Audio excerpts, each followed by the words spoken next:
Hello, it's me, Mami Chin. Meron lang akong i-share sa inyo and for sure kung follower kita, alam mo na ang mga kids ko at ako ay user ng Pigeon Philippines. Sa tagal-tagal ko ng user ng Pigeon Philippines, ngayon lang talaga ako nanggigil ng ganito. Share ko sa inyo.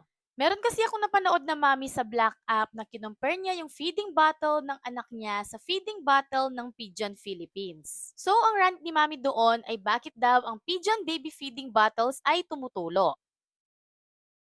As you can see, tumutulong nga siya and with that case, I will tell you something. Anyway, when it comes to pigeon baby feeding bottles, they have a wide variety of nipples. They also have different types of holes and different cuts of nipples that support our kids' sucking needs according to their age. So mommies, bakit nga ba tumutulo ang pigeon PP bottle on 160 ml with SS nipple? And with that, hindi mo kailangan mag-alala, mami, kung bakit nagli-leak yung feeding bottle ng newborn mo dahil ito lang ay simpleng pagsuporta sa gentle sucking needs niya. And disclaimer lang, especially sa mga mommies na hindi pigeon user, it's okay, I still support you, but alongside with that, I still recommend Pigeon Philippines.